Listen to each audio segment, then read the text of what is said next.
Notícias do STJ. Os destaques do dia do Superior Tribunal de Justiça, quando e onde você quiser. Olá, esse é o boletim com alguns destaques do STJ.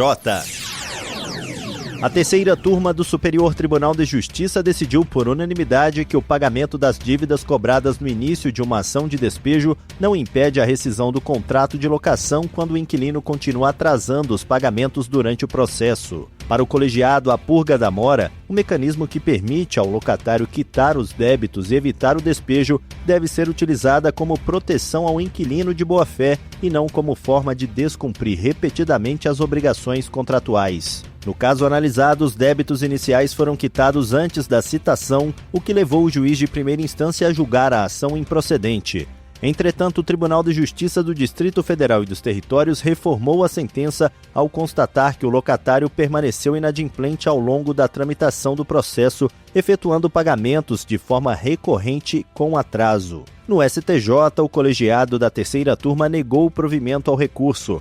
O entendimento foi de que a persistência nos atrasos afasta os efeitos da purga da mora e justifica tanto a rescisão contratual quanto o despejo do imóvel. A relatora, ministra Nancy Andrighi, destacou que a ação de despejo possui como consequência natural a rescisão do contrato de locação. Além disso, afirmou que a utilização frequente da purga da mora pode prejudicar o credor, obrigando-o a recorrer constantemente ao judiciário para receber valores devidos. Segundo a ministra, a conduta do locatário demonstrou inadimplência contínua e descumprimento da principal obrigação contratual, que é o pagamento pontual dos aluguéis.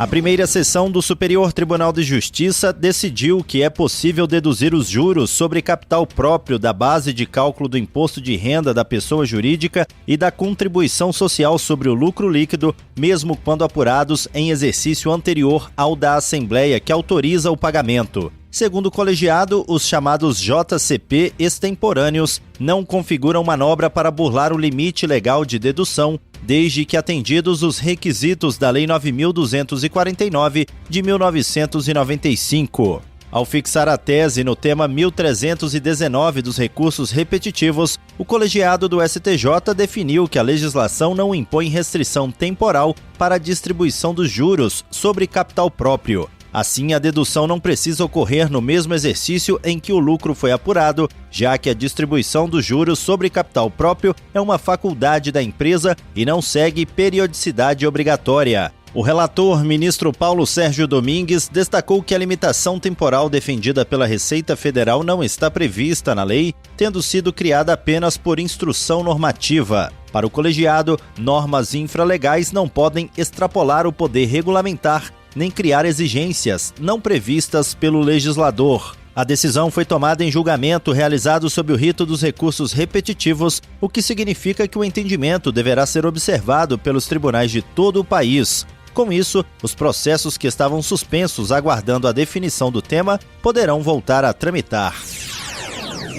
A primeira sessão do Superior Tribunal de Justiça decidiu que, na falta de lei local, não é possível reconhecer a prescrição intercorrente em processos administrativos estaduais ou municipais com base no Decreto 20.910 de 1932. Segundo o colegiado, esse decreto prevê apenas a prescrição quinquenal das pretensões contra a Fazenda Pública, não tratando da prescrição intercorrente. Assim, a aplicação por analogia para extinguir processos administrativos em curso foi considerada indevida. O relator, ministro Afrânio Vilela, afirmou que não cabe ao Poder Judiciário criar prazos, causas interruptivas ou marcos iniciais sem previsão legal, sob pena de violar a separação dos poderes e a autonomia de estados e municípios. O ministro também destacou que a Lei 9.873 de 1999, que regula a prescrição intercorrente, aplica-se exclusivamente à administração pública federal.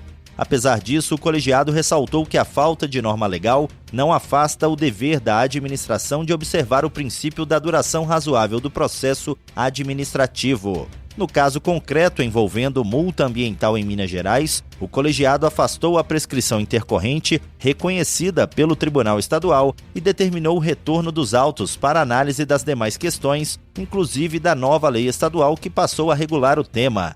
O entendimento foi firmado em julgamento realizado sob o rito dos recursos repetitivos, tema 1294, e deverá orientar o julgamento de casos semelhantes em todo o país.